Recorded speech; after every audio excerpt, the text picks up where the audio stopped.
श्री गुरुवे नमः। श्राद्धा सरसविहारिणे नमः। श्री शुक श्याम चरणदासो जयति। श्री सरस निकुंज पीठाधीश्वर आचार्य श्री श्री अलबेली माधुरी शरण जी महाराज जी के श्री चरण कमलों में दंडवत प्रणाम। जय जय श्री राधे श्याम। जय जय श्री राधे। प्रस्तुत है डॉक्टर अवध बिहारी लाल कपूर द्वारा रचित ग्रंथ ब्रज के भक्त से श्री श्री कृष्णदास बाबा जी का चरित्र। श्री श्री कृष्णदास बाबा जी, रनवारी। उस दिन जब यह आश्चर्यजनक घटना घटी, सिद्ध श्री जगन्नाथ दास बाबा और उनके शिष्य श्री बिहारी दास बाबा रनवारी में श्री कृष्णदास बाबा के निकट ही एक कुटिया में ठहरे हुए थे। शेष रात्रि में श्री जगन्नाथ दास बाबा ने बिहारी दास बाबा को पुकारते हुए कहा, बिहारी देख तो श्री कृष्णदास बाबा की कुटिया में क्या हो रहा है। बिहारी दास भाग कर गए तो देखा कुटिया का दरवाज़ा भीतर से बंद है। दरवाजे की झिरी में से झांका तो देखा कि कृष्णदास बाबा सिद्धासन की मुद्रा में बैठे हुए हैं। उनका शरीर दग्ध हो रहा है और मुख से हरि नाम का उच्चारण हो रहा है। वे दौड़ गए और जैसे ही गुरुदेव से कहा श्री कृष्णदास बाबा का शरीर दग्ध हो रहा है, वे चीख पड़े, अहो विरहानल विरहानल। उसी समय पड़ोसी व्रजवासी दौड़ पड़े, श्री कृष्णदास बाबा की कुटिया का दरवाज़ा तोड़ा। भीतर जाके देखा कि अग्नि धक धक कर जलते हुए बाबा के कंठ तक आ गई है, फिर भी उनके मुख से नाम का स्पष्ट रूप से उच्चारण हो रहा है। व्रजवासी कातर भाव से उनकी ओर देखते रहे। तब उन्होंने मशाल की तरह जलते हुए अपने दोनों हाथों को उठाकर आशीर्वाद देते हुए कहा, तुम्हारे गांव में कभी किसी प्रकार का संकट ना आएगा।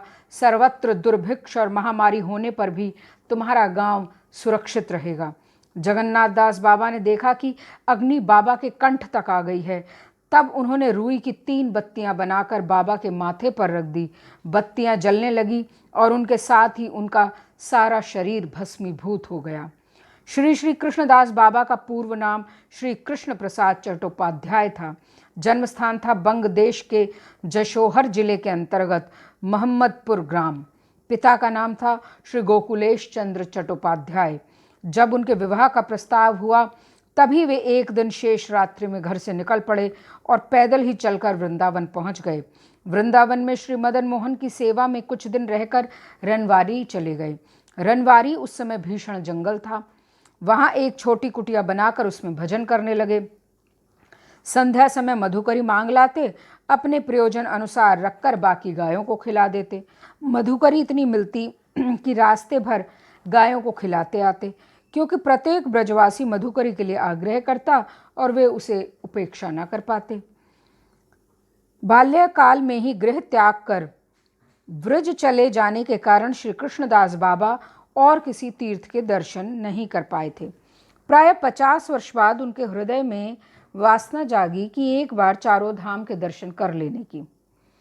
राधा रानी ने स्वप्न में दर्शन देकर कहा, तुमने वृंदावन में मेरी शरण ली है, तुम्हें और कहीं जाने की आवश्यकता नहीं, यहीं रहकर भजन करो, तुम्हें सर्वसिद्धि लाभ होगी।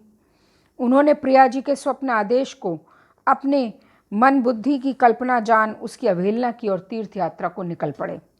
भ्रमण करते करते द्वारका पहुँचे। चारों संप्रदाय के वैष्णव द्वारका जाकर तप्त मुद्रा धारण किया करते हैं, पर ये रागानुगी वैष्णवों की परंपरा नहीं है। यद्यपि हरि भक्ति विलास में इसकी व्यवस्था दी हुई है। बाबा कृष्णदास ने व्रज के सदाचार की उपेक्षा कर हरि भक्ति विलास के अनुसार तप्त मुद्रा धारण कर ली, परंतु बाद में उनके चित्त में विक्षेप आया, तीर्थ भ्रमण में अरुचि हो गई और वे व्रज में लौट आए।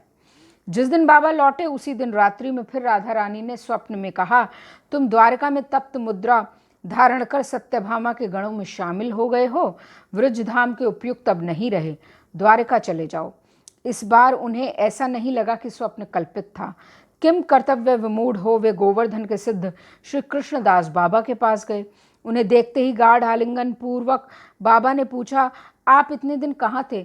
मैं द्वारका गया था, ये देखिए तप्त मुद्रा लगवाए आया हूँ। उन्होंने उत्तर दिया, ओहो, तब आज से आपको स्पर्श करने की मेरी योग्यता नहीं रही। कहाँ आप महाराज राजेश्वरी की सेविका, कहाँ मैं ग्वालिनी की दासी।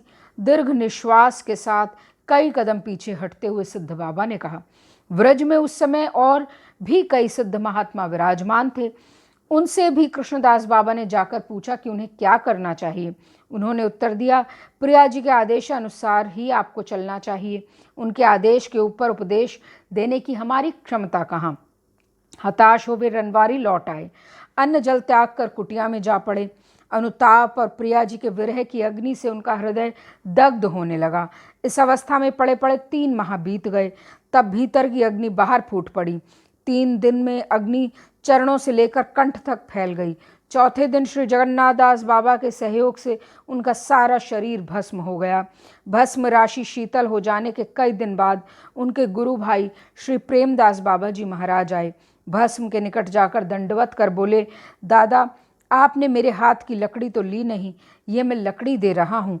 भस्म राशि से स्पर्श होते ही लकड़ी जलने लगी और भस्म होकर उसमें मिल गई। इस घटना को घटे लगभग 125 वर्ष हुए हैं, पर आज भी रनवारी के व्रजवासी पौषी अमावस्या को चंदा कर श्री श्री कृष्णदास बाबा की तिरोभाव तिथि के उपलक्ष्य में एक विराट उत्सव करते हैं, जिसमें 84 कोस व्रज की वैष्णवों को भोजन कराते हैं। बाबा ने यहाँ के व्रजवासियों को फाल्गुन शुक्ला एकादशी तिथि का पालन कर रात्रि में जागरण करने का आदेश दिया था। आज भी यहाँ के व्रजवासी स्त्री पुरुष बड़े बूढ़े यहाँ तक कि बालक बालिकाएं भी इस तिथि का विशेष रूप से पालन करते हैं और इस उपलक्ष्य में भगवान लीला कीर्तन आदि करते हैं। आज भी वे बाबा के आशीर्वाद से दुर्भिक्ष और महामारी आदि के प्रकोप से सुरक्षित हैं। उनका विश्वास है कि सिद्ध बाबा की समाधि के आगे जो कोई कुछ प्रार्थना करता है उसकी पूर्ति होती है। जय जय श्री राधे। श्री राधा सरस बिहारी लाल की जय।